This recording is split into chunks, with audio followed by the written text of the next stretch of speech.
Hello, can you hear me? Yeah, we can hear you. Well, Yeah, at hear least. you. Thank you.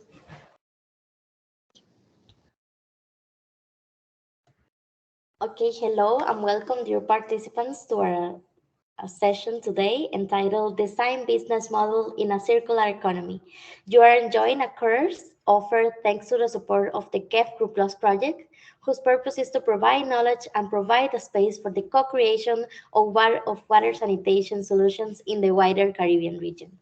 The GEF Group Plus is a collaborative project funded by the Global Environment Facility, co-implemented by the Inter-American Development Bank and the United Nations Environment Programme in 18 countries of the wider Caribbean region. GEF Group Plus is being executed on behalf of the IDB by the German Agency for International Cooperation and the Organization of American States, and on behalf of the UNEP by the Secretariat of the Cartagena Convention. The GEF Group Plus project offers innovative nature-based solutions to mitigate the effects of untreated wastewater on the environment and public health. The Central American Institute for Public Administration is the institution that specializes in the education and training of human resource at the local, national, and regional level. So it is a pleasure for us to be the institution in charge of facilitating this learning space. The institution was created in 1954 within the United Nations with the support of the Economic Commission for Latin America and the Caribbean within the General Secretariat of the Central American Integration System. My name is Paula Rojas. I'm the project assistant. I will be the person who will accompany the teacher this morning. Also, before we begin, the session will be recorded and uploaded to the ICA Virtual Campus website.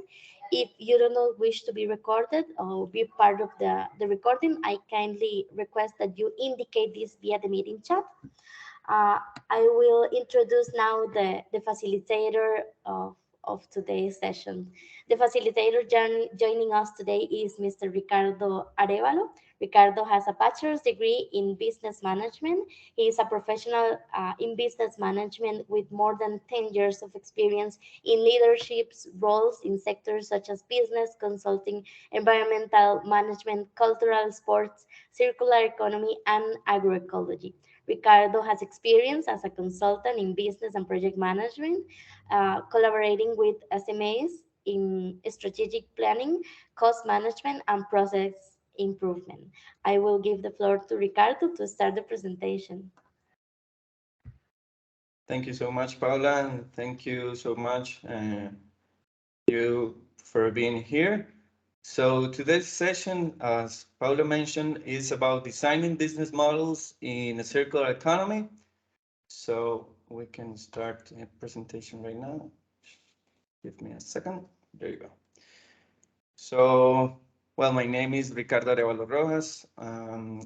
Today's contents will be like this. We will start with some context on how do we get here, right?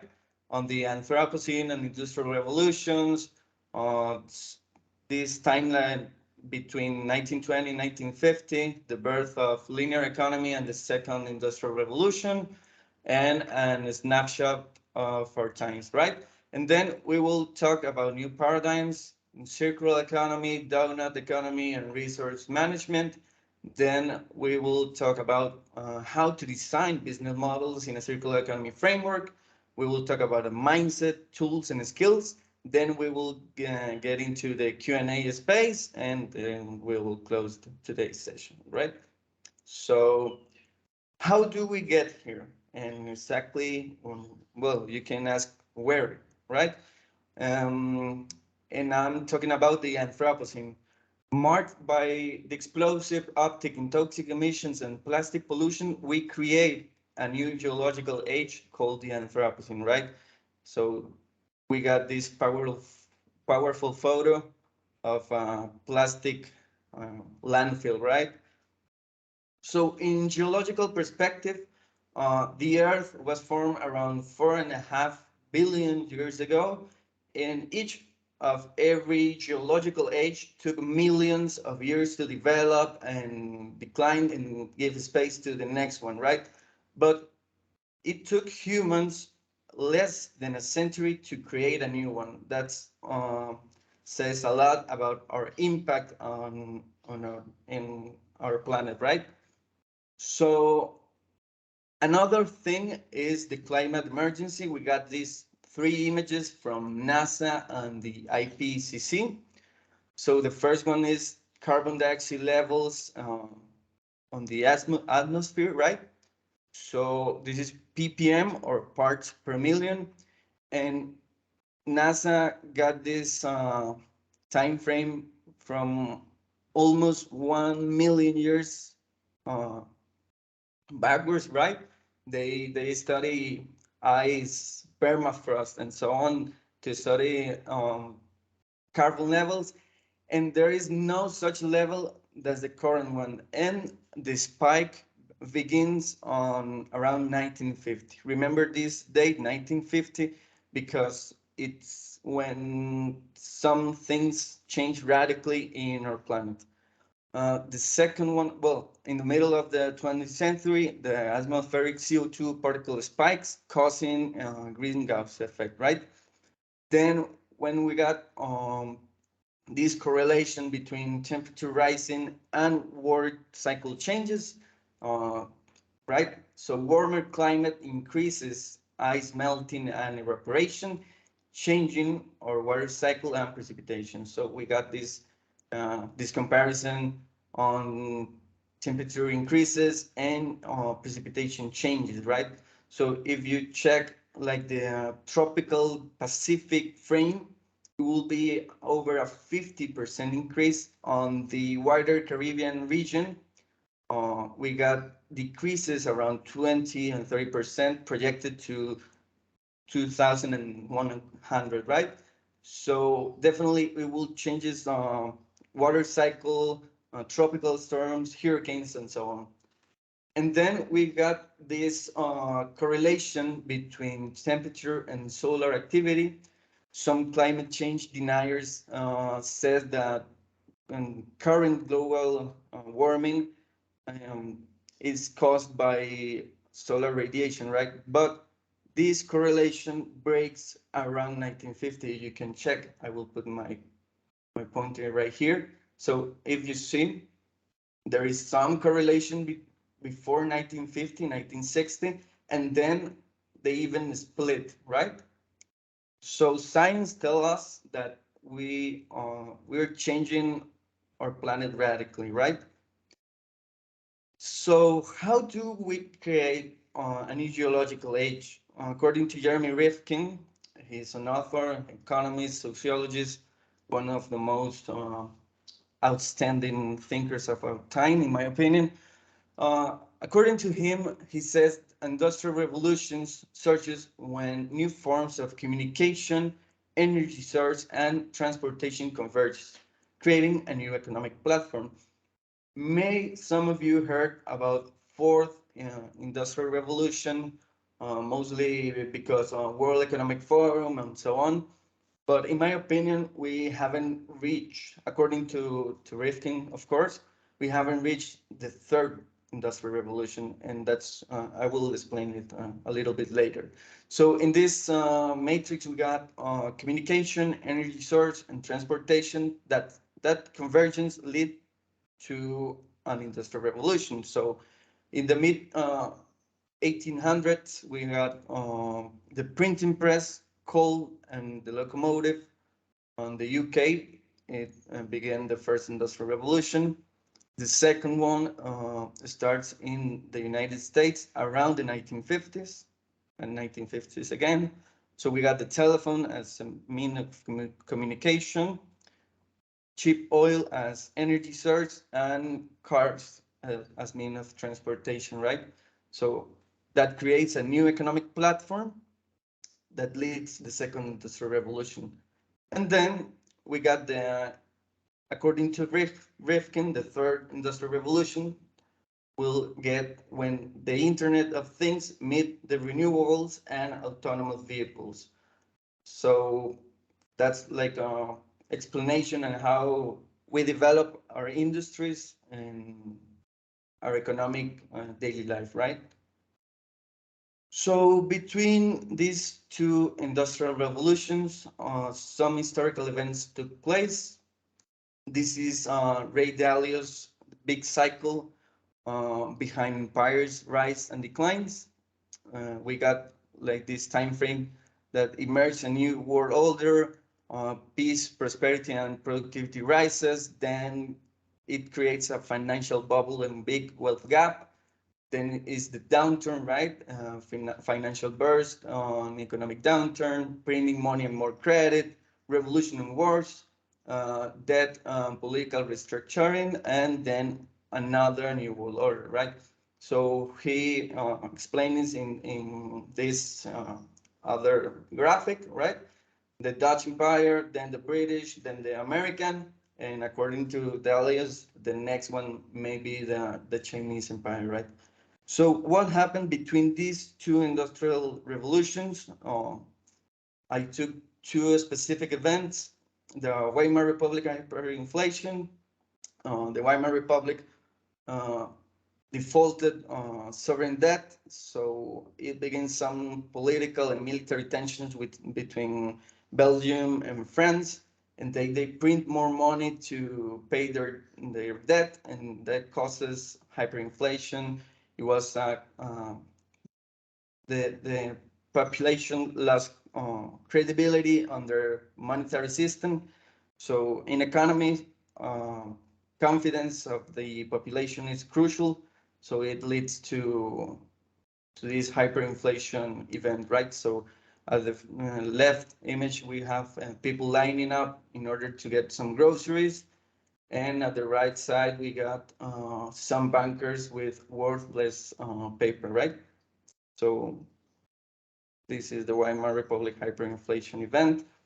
And the second one is the Great Depression between 1929 and 1938 in the United States. It was kind of a similar situation that leads the last crisis in 2008, right? It was a boom at the stock market. People were like almost gambling at the stock market. So suddenly crashed on October 1929. There took some political decisions that worsened the depression and some natural phenomena like the Dust Bowl that ruined several crops. So then FDR took office and launched several political decisions known as the New Deal. And almost 9 years later, the economy started to grow again and the Great Depression was over. So why I'm telling you this and what's the relation with circular economy and so on. Before we talk about circular economy, we need to talk about linear economy that is our current system, right? And in these particular times, the birth of linear economy was happened, right? So this is Bernard London, who I think is the father of linear economy. He, in 1932, published this paper called Ending the Depression Through Planned Obsolescence. So I made you heard of planned obsolescence. He basically recommend industries design uh, poorer quality products in order to ruin faster. And he said that basically people will replace those products and that will stimulate the economy. And actually he was right, but some political decisions are relatively easy to take, but very hard to revert, right? So we live in a linear economy situation nowadays, right? Okay, linear economy typical flow. This is the linear economy typical flow. We take resources and product goods and services, distribution, consumption, and dispose. Basically, take, make, and waste, right? And Bernard London maybe didn't take in account the planetary boundaries. So because this flow is based on two assumptions about infinite resources and infinite capacity of regeneration on Earth, right? So our current economic system is based on this assumption, which is fundamentally wrong. We're living almost a century with this kind of economic thinking and economic mindset, right? And that led us the world that we have today. So this is a quote from Brooke Stevens, his industrial designer, and he said, "Our whole economy is based on planned obsolescence, and anyone who can read without moving his lips should know it by now." So it was like a stimulus idea, right, for the economy, and in it not is still today, right? So that lead us to a snapshot of our times, right? So we will be some graphics around energy consumption. Again, 1950. If you can check the growth uh, after 1950 is exponential, and nowadays we are moving into renewables, but it's not enough. As you can see, gas, oil, and coal are the biggest energy sources around the globe. Then we got global raw materials extraction in billion tons. Um, Again, around 1950, it made no such dramatical increase as the energy, but if you can check around 1950, it started to grow with more pace, right? And the projections are infinite growth. Uh, and overall human footprint, we got world population, right? 1950 baby boomers and world population rises in a faster pace. We got CO2 ppm, as we saw on the other graphic. This is a quite a smaller time frame, but it spikes again around 1950. We got freshwater use. Uh, we got only data from 1900, but you can see also the trend. Fertilizer consumption, basically, it started to grow on 1950. It has this decline and then rises again. Marine fish capture from 1950, exponential growth also. And tropical forest loss has also a similar trend, right? So we got like the standard economic metric, right? That is the GDP. This is the global GDP evolution from 1960 to 2019. And the graphic is quite similar than the other ones, right? Exponential growth. So the question here is, it's linear economy, GDP's infinite growth, the right path? I will ask you guys if is this the right path. We got these comics. Well, I will say definitely no. Um, you will see this comic that you probably don't want to hear this, but we need to rethink our current economic system. This is a kind of Pac-Man current economic system eating the last piece of natural resource. And at the heart of the matter is that unlimited growth is not possible in a limited space that is our planet, right?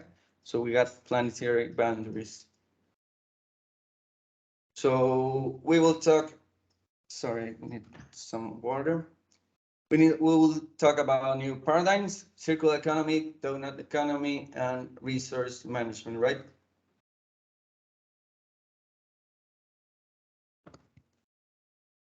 So circular economy, now we are heading to our topic.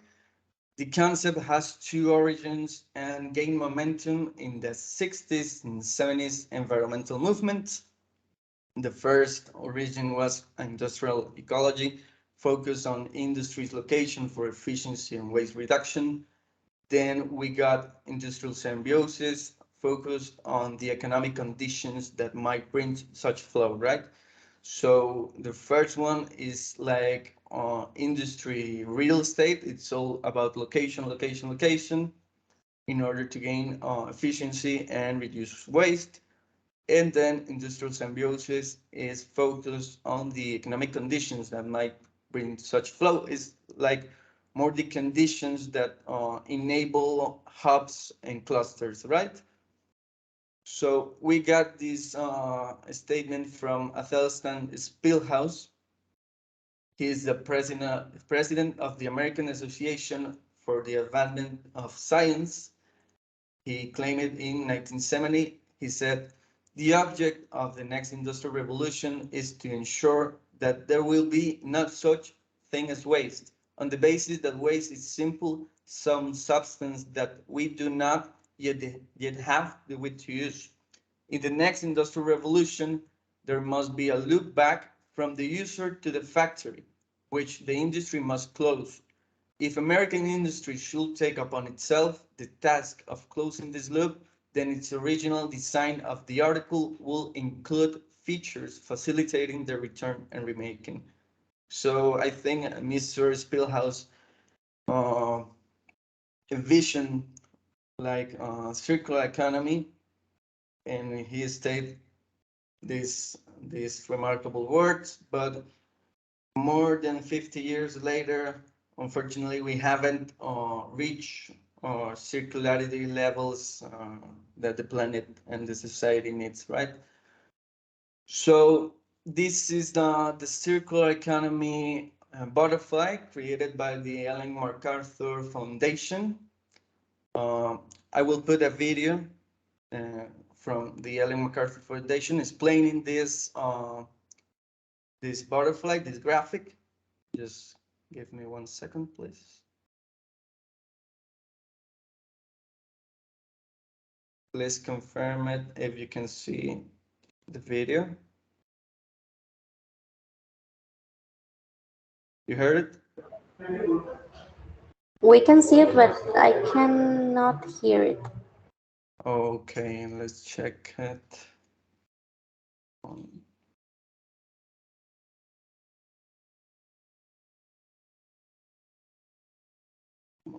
Settings. Just give me a minute, please.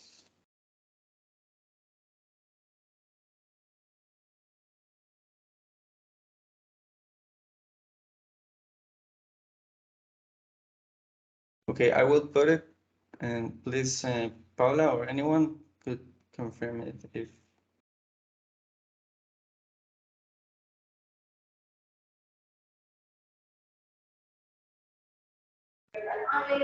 Yeah, I can hear it. Okay, let me check. What can I do? I may will turn the stereo. Just 1 sec, please.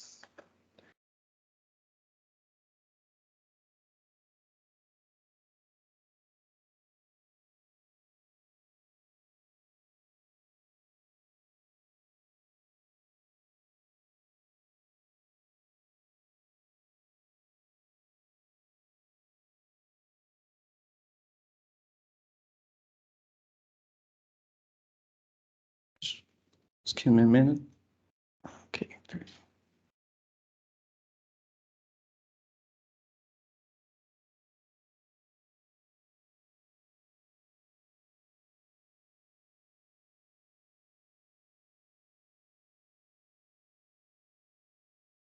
Their highest value at all times, ultimately seeking to decouple. Yes, we can hear it now. Perfect. Let's play it again. The circular economy keeps products, materials, and components in use at their highest value at all times, ultimately seeking to decouple economic growth and development. It does so by distinguishing between two types of cycle. In the technical cycles, products, components, and materials are kept in circulation in the economy for as long as possible. In the biological ones, The strategy is to restore nutrients into the biosphere while rebuilding natural capital. Technical cycles are usually for products made from non-biodegradable materials such as metals. The most effective technical cycles involve maintaining and reusing products. This way, the value of a product is preserved and its usage length is increased. For instance, repairing a car or arranging a carpool so that a car is shared between several people is less resource intensive than building additional cars. Even when a user no longer needs a product, it might still be reused by others by reselling it or redistributing it to different markets. Once a product can no longer be reused as is, most of its value can still be retained by refurbishing or remanufacturing it. For example, a car manufacturer can remanufacture the engine and other components of cars that are no longer usable. If it's impossible to reuse, refurbish, or remanufacture a product, the materials in that product can be recycled. When recycled, the value of the product itself is lost, but the value of the materials is preserved. Biodegradable materials such as food or wood-based products can be cycled in biological cycles. These materials are renewable by nature, but further value can be created by cascading them for additional applications in different value streams. In a biorefinery, conversion processes can produce high-value chemicals and fuels. Organic materials that can't be used further can be composted or anaerobically digested to extract valuable nutrients such as nitrogen, phosphorus, potassium, and micronutrients. Important examples of materials that can go through this cycle include household food waste or sewage sludge. By leveraging these recovery strategies, systemic leakages and negative externalities can be minimized. Ultimately, a circular economy is about getting the most value from the resources we have by keeping them at their highest utility and value.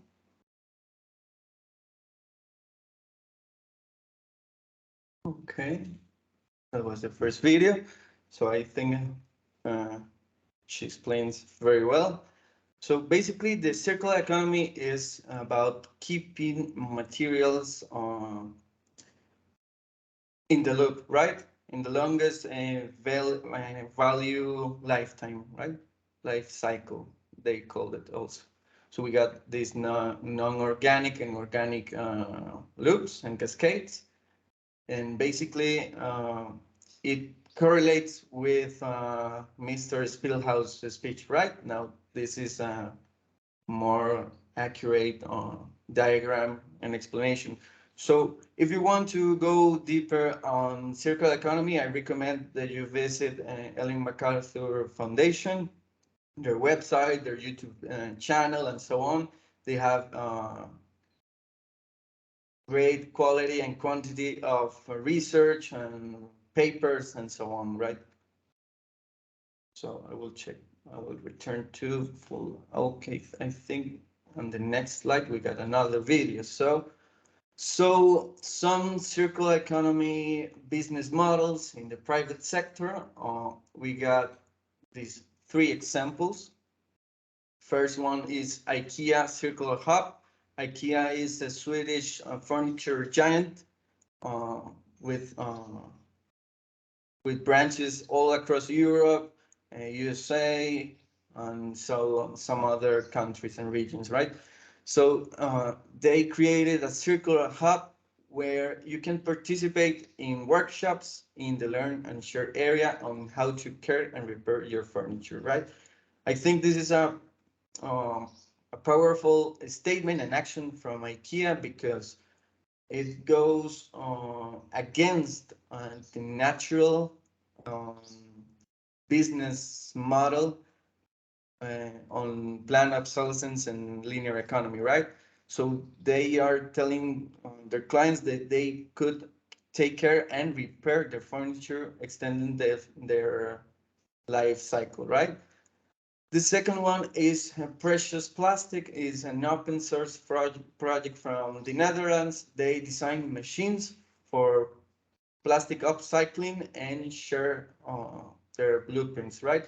So you can download their blueprints, and if you have the skills, you can make your own machines, and then you can create some of these products, and you can create whatever you want. So this is quite a creative, design-centered way to make circular economy by upcycling plastic, right?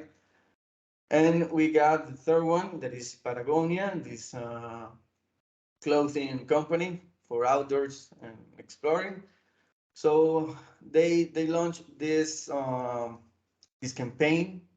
It's called the Common Threads Initiative, and this advertising literally says, "Don't buy this jacket." Again, against the linear economy and planned obsolescence of business models. Some of their claims is like a two-way commitment, right? From the production side and the consumer side. So they say things like, "We make useful gear that lasts a long time. You don't buy what you don't need, and we help you repair your Patagonia gear. You pledge to fix what's broken, and then also make a claim on reuse. We help to find a home for Patagonia gear that you no longer need. You sell it or pass it on." On recycle, they say, "We will take back your Patagonia gear that is worn out. You pledge to keep your stuff out of the landfill and incinerators, and together we reimagine a world where we take only what nature can replace," right? So they won UNEP Champions of the Earth in 2019. I will play you this short video. They explain how on their sustainability, cultural, and practices, right? So, second.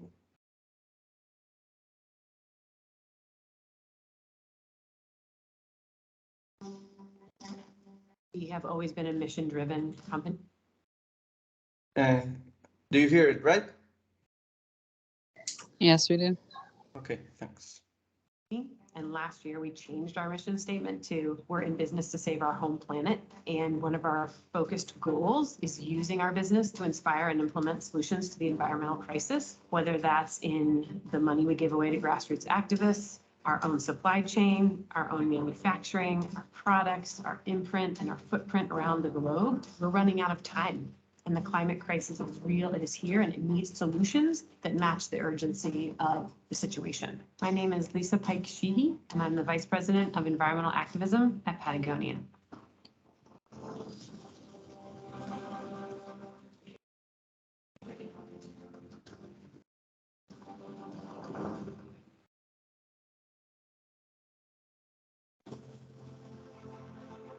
Yvon Chouinard started Chouinard Equipment, and he was an avid outdoorsman and a rock climber, and he was seeing up close the destruction of nature and wild places. So when he started Patagonia, he made sure that he built in not only quality, but also sustainability, so that our products were doing the least amount of harm to the environment. In the 1980s, Patagonia took a voluntary tax on itself. We called it our Earth Tax, where we take 1% of sales each year and we give it away to grassroots environmental organizations around the world. To date, we have given away over $100 million to NGOs working on environmental issues. Currently, Patagonia is working with Dr. Bronner's and the Rodale Institute to create a regenerative organic certification for agriculture. So we're focused on pasture-based animal welfare, fairness for workers and farmers, and making sure that we are building soil and capturing carbon.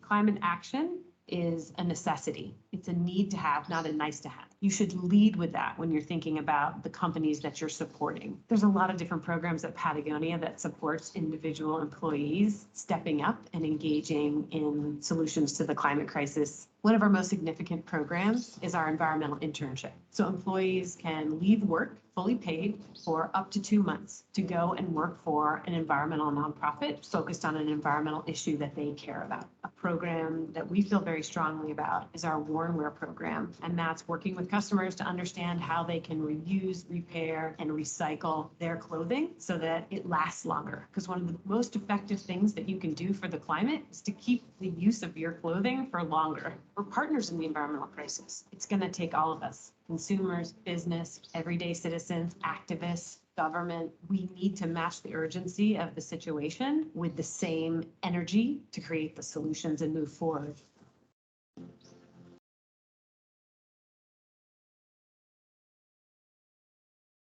Okay. So basically there was Patagonia business case. So we will talk about the donut economy. The donut economy is a theory created by Kate Raworth. He's a British economist, and basically she stated that GDP is not enough to measure well-being, right? So the donut is a 21st century compass between its social foundation of human well-being and ecological ceiling of planetary pressure lies the safe and just space for humanity, right? This is the donut, and in the next slides we will see a slightly different version of the donut, but it basically remains the same principle. We got an environmental ceiling in some different criteria, and then we got social foundation and social foundation criteria, and between those rings are the safe and just space for humanity, is inclusive and sustainable economic development, right? So this is a phrase from Kate Raworth. She says, today we have economies that need to grow, whether or not they make us thrive. What we need are economies that make us thrive, whether or not they grow. So how do countries perform under the donut economy microscope? So these are three examples, like in very different countries: UK, Costa Rica, and Togo. Here we got like the GDP per capita. These are working with the donut economics task force, the University of Leeds, Oxfam, and other organizations. So they measured some of these criteria into the donut. So here we got biophysical boundaries and social threshold, right? So in the UK, they go beyond uh, 5 of the 7 criteria of biophysical boundaries: phosphorus, nitrogen use, CO2 emissions, material footprint, ecological footprint. Just they are okay on land use change and blue water use. And on the social threshold, they have deficits on equality and employment.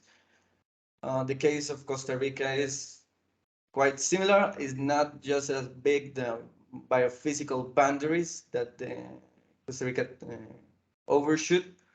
Costa Rica has this reputation of environmentally friendly, but under this scope, is not that environmentally friendly, right? So it exists mostly CO2 emissions and land use change. We got also an overshoot on material footprint and ecological footprint, and also phosphorus and nitrogen, right? And we got bigger deficits in equality. Costa Rica is one of the 10 most unequal countries on earth, and we got this unemployment crisis also. Maybe if this measure took place in 2022, the unemployment criteria due to COVID crisis could be bigger, right? And then we got Togo, a country with $2,000 per capita GDP. They basically don't overshoot any biophysical boundary, but they have several social threshold deficits, right? Basically in all the criteria. And so what we see here is like we got this one just metric that is GDP. We got 3 countries with different GDPs per capita, but under the donut economy scope, they perform very differently, right? So the criteria in detail and that the donut economy took in account are, well, in the side of the biophysical boundary, they have CO2 emissions, phosphorus use, nitrogen use, blue water consumption, land use change, ecological footprint, and material footprint. They got a unit in boundary per capita, and this is Argentina National Donut. And so they perform on the biophysical indicator, they overshoot 6 of 7, right? Just they are under the threshold on blue water consumption. And the social indicators are life satisfaction, healthy life expectancy, nutrition, sanitation, income, energy access, education, social support, democratic equality, and employment. Uh, they have 4 deficits, and this is how they look under the donut economy, right? So this is a global analysis, and this matrix has 4 quadrants: A, B, C, and D. D is the humanity sweet spot, right? When we meet the needs of all within the means of the planet. The bad news is there is no country on this so-called sweet spot. We got countries with social threshold achieved, like we know as developed countries, but they transgress several biophysical boundaries, right? So like USA, Australia, France, Canada, Germany, Japan, and so on. Then we got countries on the B quadrant that uh, have some social threshold deficits and on some biophysical boundaries transgressed. And then we got some other examples of countries like Togo that don't transgress uh, biophysical boundaries, but they have social threshold deficits, right? So that's basically the donut economy. We got this waste or resource because in circular economy there is no such thing as waste. Management hierarchy, right? So at the first tier we got prevent. Prevention is the first action. Then we got reduce, reuse, recycle, recover, and in the last tier we got disposure, right? So in the examples of business models regarding water sanitation that we will see, we will focus on the first 3 tiers, right? Uh, Prevention, reduction, and reuse. So, well, we will get into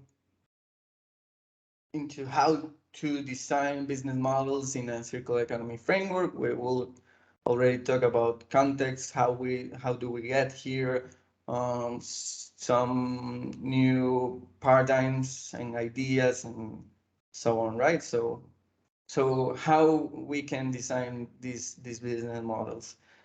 So when we talk about designing business models in a circular economy framework regarding to water sanitation, we basically talk about public innovation because uh, we talk about the private sector, but we will focus on the public sector from now on.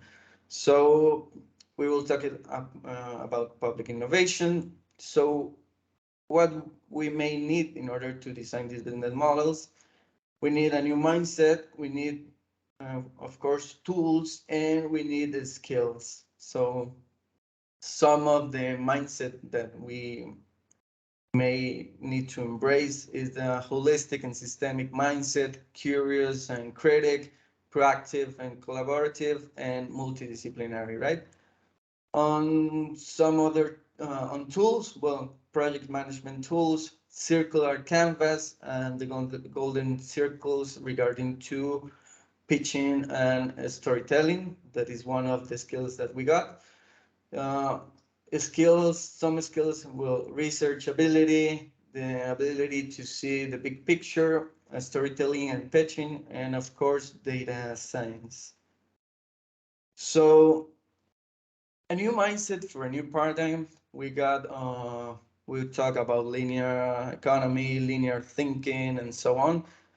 Unfortunately, most of organizations are very much trapped in linear thinking, as this comic illustrate, right?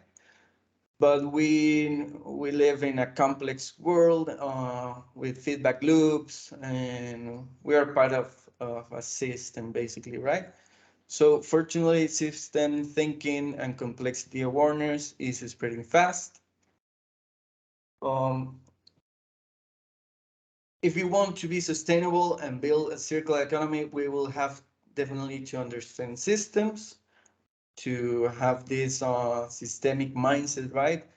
Uh, we have some actions, uh, as the comic said. We got like this dynamic of interaction between objects, but at the bottom line, we got this system level, right? There is economic forces, political forces, environmental forces, and so on. For example, if you think in terms of systems, you realize that you can ship trash to the other side of the planet and claim you have nailed recycling. That's part of the linear thinking, right? And this shift to a circular economy is a big shift, is a big change, right? So definitely it will get political, and of course it will, it must, right? We as technical public servants, our mission can be to deliver inputs, scientific and technical inputs to this political discussion, right? Um, and we need to be aware that politics is negotiation, and through negotiation requires acknowledging uncomfortable facts, like the fact that there will be losers. So we need to invite all stakeholders to the table and came with a solution, right? But we got some some issues around it, right? Some obstacles. Circular economy assumes that a cooperative system, a cooperative ecosystem where organizations share information freely, right? But we got business models, as we already mentioned, organizational models, and administrative, even legal boundaries in order to share information freely, right? And the silo issue is a problem even in academia. So we need to face these obstacles. I think the linear thinking manifest in, for example, this on these big governmental efforts in order to mitigate climate change and climate emergency, right? This author called Jan Konietzko called it the carbon tunnel vision. So basically, governments and companies, most of them, focus on only in carbon emissions, ignoring the whole ecosystem problems and crises that we got, right? So I think the failure of linear thinking not only took us to the Anthropocene and the verge of a collapse, but it perpetuates even in the biggest efforts to revert it, right? So we need a radical shift in our mindset and culture if we want to overcome the greatest challenge we ever faced. So let's talk about tools. We got some tools, project management tools like the problem three, sorry. It's a method where you can analyze a situation, potential problem, right? And define its causes and effects. And it allows us to verify if the situation is actually a problem or is a cause or consequence of the real problem, because it happens frequently that we think that we have a problem, but it may be the effect or cause of the real core problem, right? So if we accurately define the problem with their causes and effects, we are closer to offer a proper solution. So these are two examples of problem tree analysis. On the left side, we got the water scarcity core problem with effects of ineffective water management and unavailability of water resources. Then we got three kind of causes: institutional, socioeconomic, and climatic or physical causes. Uh, in the institutional causes, we can find legislative ineffectiveness, poor organizational structure, poor staff and scientific technical capacity, lack of data, and lack of technological means. Then we can find on socio-economic causes the lack of public awareness, the inefficient water use practices, and improper land use, right? And on the climatic physical causes, physical variability, climatic change, and lack of scientific analysis.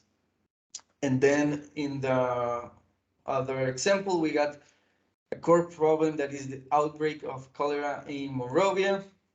Some primary effects: increased mortality, that also has an effect on demand health services and local economy slowdown. On the causes side, we got poor sanitary conditions, contaminated water, flooding, and poor hygiene, caused also by open latrines and sewers and poor maintenance of water mains, right? So that's the problem three. Then we got the stakeholder analysis. This is crucial when we're talking about like radical shifts, right? Like ambitious projects like circular economy business models, right? So once you got a defined problem and project draft, it's helpful to study the stakeholders involved. In a treat water reuse case, we might got, this is an oversimplified example, but it helps us to identify the meaning of this analysis, right? So we got the stakeholders, their attitude, their expectation, influence, and we combine this attitude, expectation, and influence factors to create a ranking in order to prioritize them. So we got some of their interests, risks, resources, and demands, and at the end we got strategy, right? Like communication and stakeholder management strategy, right? So in this example, the health ministry may be negative around this project. It has a big influence and big expectations. So we got a minus 20 ranking. Is the biggest number with a negative factor. So I think is one of the most important stakeholders to take in account. Their interests are food safety and health promotion, right? And they are concerned about pollution and health problems. What they demand? And they demand water with enough safety levels. And our strategy could be deliver detailed plans and results, frequent also test labs, and get it involved in the early stages of the project, right? So we can also get local farmers. They are mostly positive because we can find also, especially in groups or collectives, we can find like diverse positions towards the project, right? So they are mostly positive. They want water availability and reduce cost, of course. The risk is food contamination. They want water with enough safety levels. So the strategy may be deliver frequent water test labs, right? So basically, that's the foundation of stakeholder analysis. We got also the work breakdown structure known as WBS, as its name says. It's about break down a project on their phases or components and then activities, right? So we got the project, we got the phases or components, initiation, planning, execution, control, closure, and their respective activities, right? We can break down even more in order to gain more control and scope of the project, right? Detailed scope. Uh, this is an example of a construction project on a wastewater treatment plant. I realized after I put this example that this example just take in account the operational part of the project there, right? Not the early stages of design and funding and so on. So they have intake, primary treatment, secondary treatment, final treatment, and filtration with their respective activities, right? So, but they didn't take in account, for example, location, uh, how to assess size, funding, and so on. But I think it's an accurate example of how a simplified WBS could see. So we got the circular canvas made by the Circulab Academy. This is also very good reference on circular economy. You can also visit their website, their YouTube channel, and you can download these resources. They are free to download. You just need to subscribe to their database, right? So this is an adaptation of the regular Business 101 and Business Canvas, but they adapted to a circular economy framework, right? So we got the mission of the company, we got the value proposition, users and context, distribution, next use is fundamental in the circular economy frame. They have resources, they divided in natural, technical, and energy resources. They also talk about partners and key activities. And the down here we got what is revenues and cost of each column, right? And on the upper side, we got positive impacts and negative impacts. That's also an upgrade that they made, right? Guidelines and recommendations for the circular canvas about the business. Analyze the business activity and how it creates value or values. Anticipate potential risk and build resilience. I think this is fundamental on water and sanitation, of course. So, and create new businesses and ecosystemic opportunities. About the specific about the canvas, what is the main function to offer, what essential needs are made by the offer. This is go to the mission and the value proposition. Identify the human resources, skills, and expertise needed to develop the activity. That's fundamental. Identify the resources needed at every stage of the life cycle. Redesign the user experience or context for whom value is created, especially if we are talking about circular economy business models in water sanitation. May the user experience and their context will be changed, right? Consider the impacts on the ecosystems, avoid negative ones, and transform them into positive ones, of course. And evaluate the current and potential cost and revenues for each column.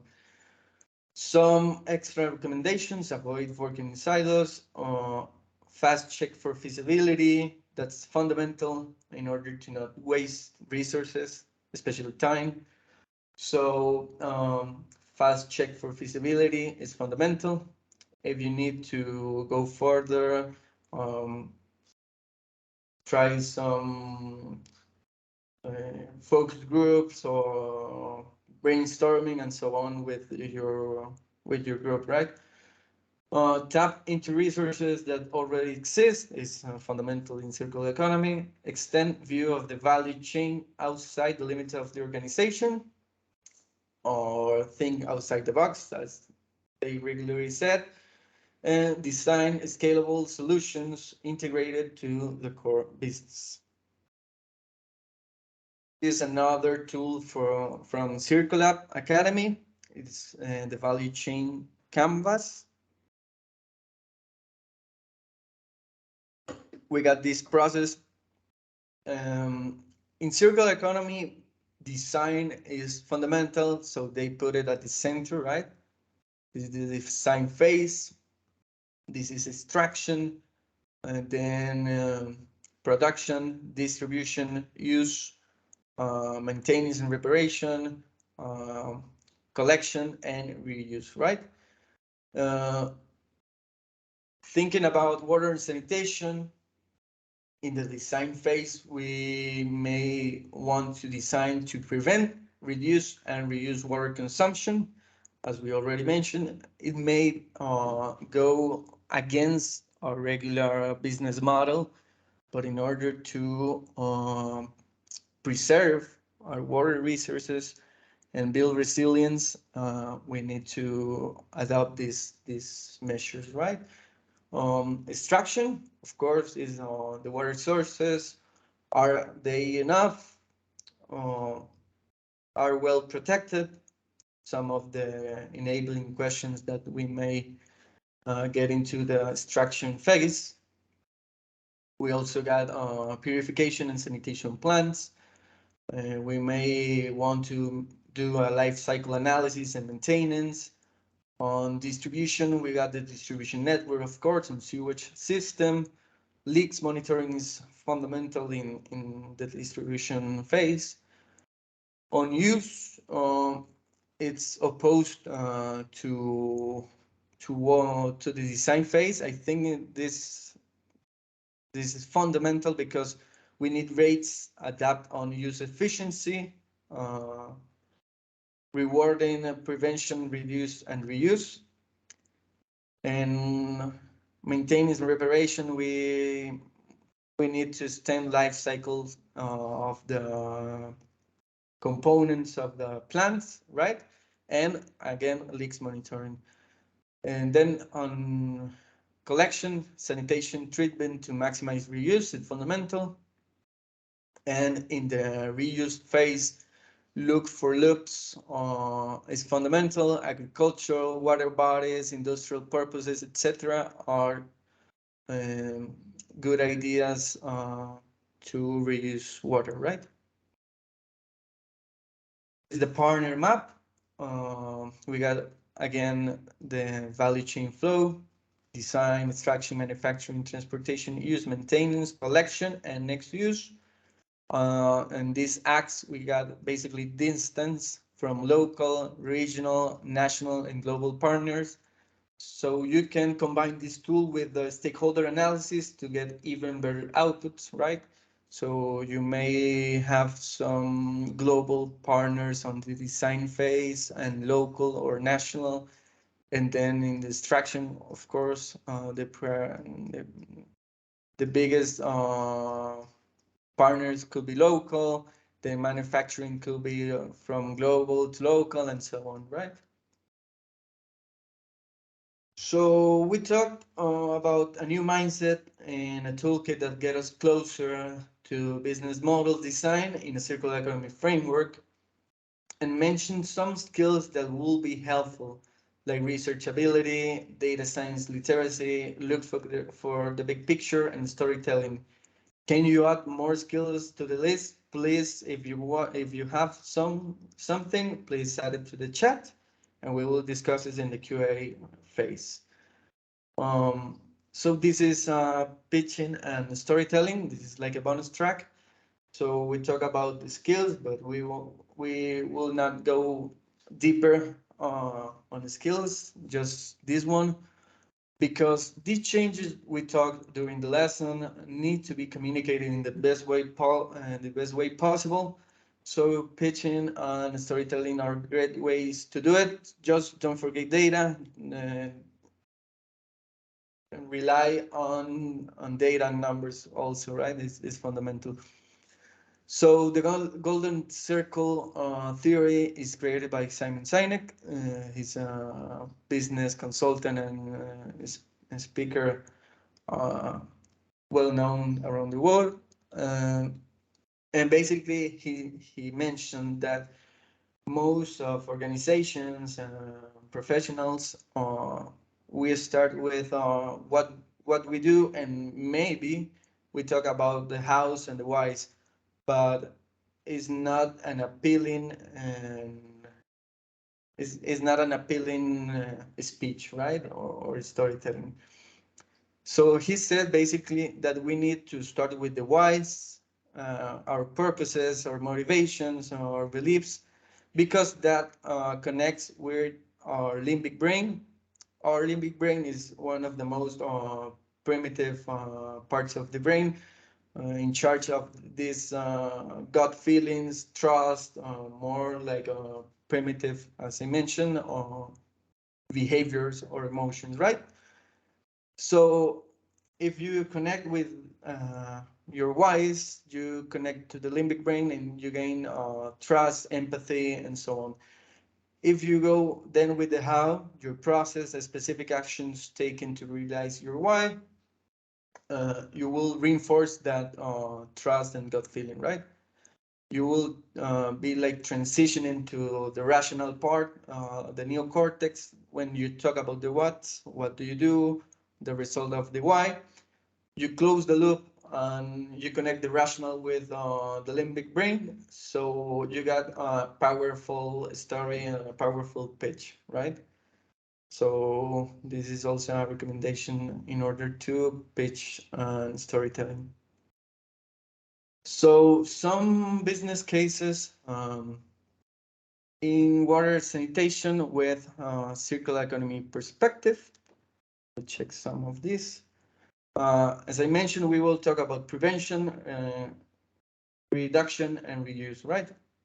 So prevention is this idea composing toilets or dry toilets known. So this is how it looks, at least at Pinterest. So they have this, this is sawdust. It helps to balance the chemical components in the compost down here, right? And to eliminate odors, right? And this is a blueprint on how it looks. It has a ventilation fan over outside the house. It has this chamber that composed basically the feces and the urine, and he has this inspection door and access door, right? So this is a case from Soil Sustainable Organic Integrated Livelihood. They developed a project in Haiti, providing toilets with the proper sanitation, mitigating cholera disease and water pollution. Meanwhile, it regenerates soil and provides new jobs. For me, it's circular economy at its finest. So we got the poop loop, as they mentioned. Soil toilets provide people with access to safe and dignified sanitation. Then waste is collected and transported to one of soil's waste treatment sites. Waste is transformed into compost through a carefully monitored process that includes thorough lab testing, of course. We got finished compost that is a valuable research that nourishes the soil. Plant growth in soils compost help reforest and stabilize Haiti's environment and enable plants to bear nutritious organic food for people to eat, and then it's great, and we repeat the loop, right? So I will play the video. Just 1 second. Video over here.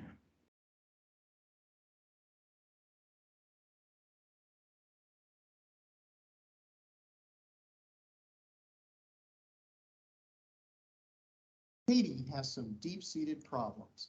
that have been compounded by the 2010 earthquake and annual battering by hurricanes and tropical storms.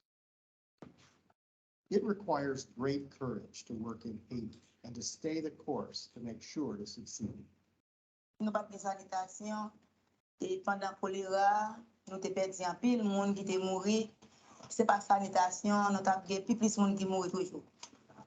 By promoting an appropriate technology that is easily replicable, sustainable organic integrated livelihoods, known as soil, is putting the solution to one of Haiti's most difficult issues into the hands of the people. Ça sol fait mon chada, so moi c'est pas expliquer même si tellement yo t'es en besoin pour ça. While having clean and comfortable toilets is very important for everyone, this project goes far beyond that.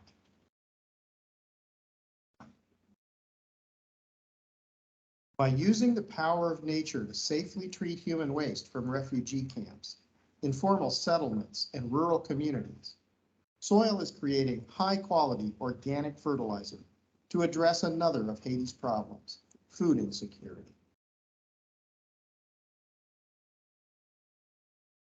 Oui, je suis content. Nous construisons des bagages et puis ça nous construit qui nous doit acheter qui pas bon et tourner vite vers nous encore. Tant que nous fait travail de consent et puis matière nous fait nous transformer et puis nous tourner vers nous encore. There is nothing intrinsically wrong with the soil in Haiti. It simply requires understanding and nurturing for the earth to bestow her bounty. We can see an increase in local food production, and that in turn will give the Haitian people a sense of pride. The people who have created and are working at soil obviously believe in what they're doing. This is not a technology for poor people. This is a technology for environmentally conscious people around the world. And we use this toilet not because we have to, but because we actually prefer it. Development assistance can often seem like a holding action, trying to keep a bad situation from getting any worse. But the Sustainable Organic Integrated Livelihoods Project in Haiti, by employing local people to provide sanitation, generating safe and effective fertilizer, restoring the vegetation cover and the ecological function of the soil, is helping the Haitian people to transform the island's landscape and their lives. There it goes. And they're edible. And they're tasty.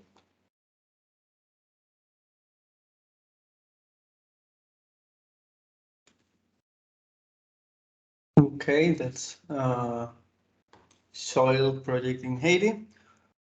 On reduce branch, we got basically technology from irrigation projects to households. It doesn't need to be these big and complex projects, right? We can add these simple technologies in order to reduce consumption. And we have this particularity that there is plenty of room for optimization in irrigation technologies, but we got in our region a relative abundance, so there's not enough economic incentives to develop new projects and policies in our region, as I mentioned. So pilot projects, subsidies, rates with circular economy perspective and data management could be helpful in order to advance in these kind of projects, right? And then we got reuse. As I already mentioned, loops for loops is fundamental in reuse cases, from sludge as compost to golf courses irrigation. Probably there's someone looking for those sub-products. If not, stimulate this particular demand with public innovation through incentives. The savings through efficiency on preventing, reducing, and reusing water must be reinvested in similar projects looking for momentum. So we may think our ourselves, not just water providers, but water guardians, right? So I think is a fundamental change of mindset in order to go towards a circular economy framework. And that's all for today. Thank you so much for your attention. We open the Q&A section.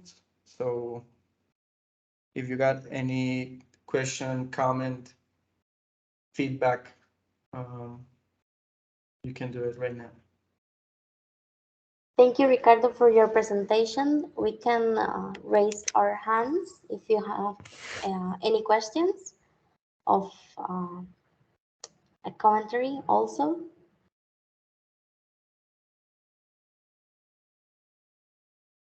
Maybe we can hear a little bit about your experiences working in this subject. Yeah, definitely that will be values because there's nothing like on-site experiences, local experiences. We move on very specific and particular context, so it will be useful to hear some of your experiences. Yes, Anisha? Hi, morning.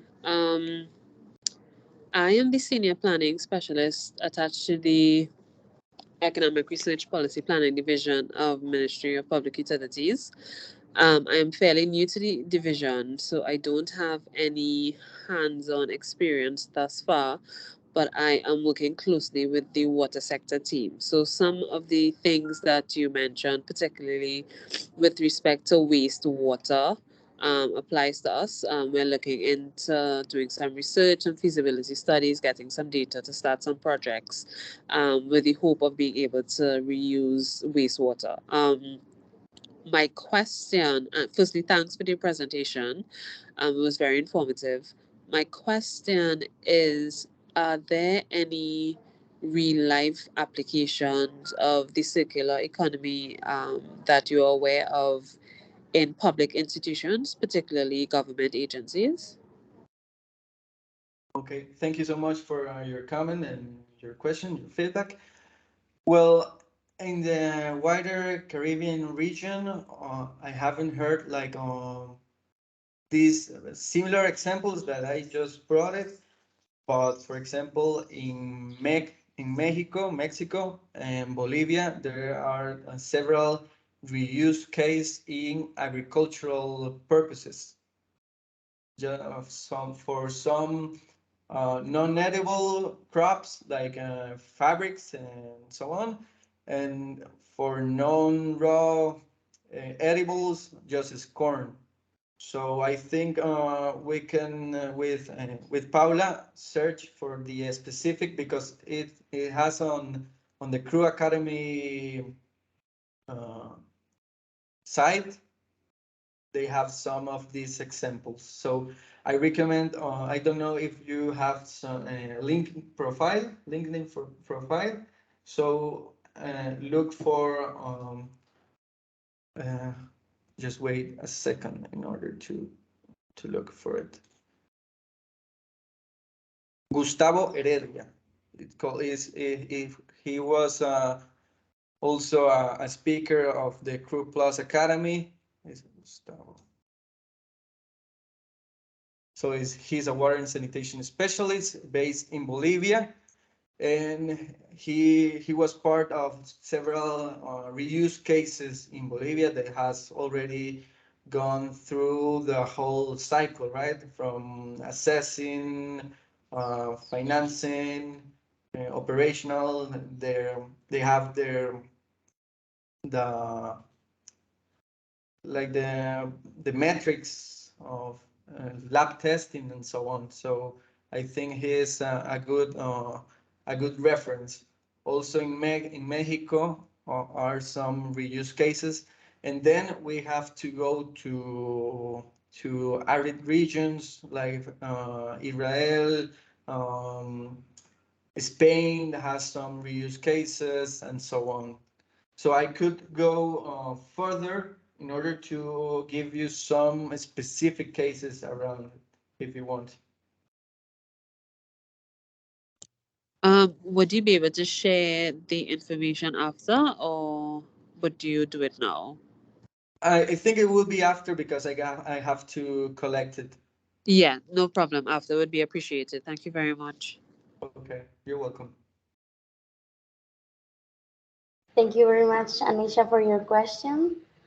I don't know if we have another question or comment.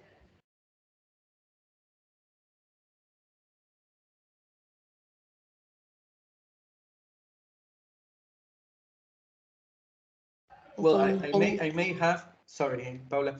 yeah, sure. I may have an extra comment around this topic that Anisha brought us to the table. Sorry, I will close this. I think in this kind of projects, we need to check or look for the positive environmental impact that we have, right?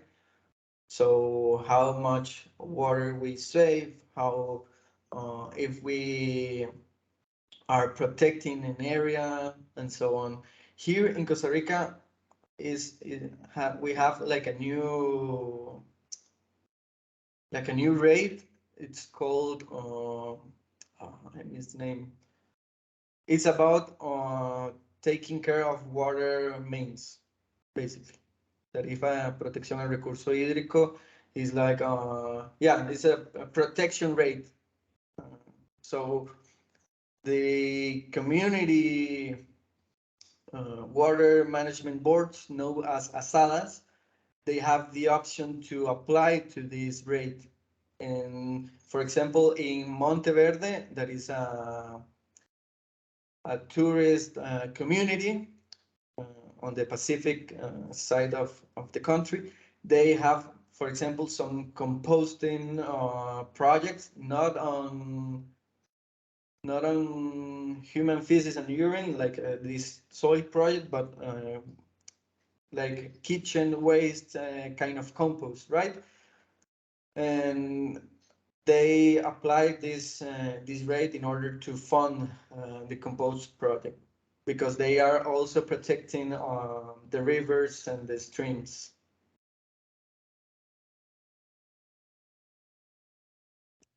Okay, thank you very much, Ricardo. Okay, you're welcome.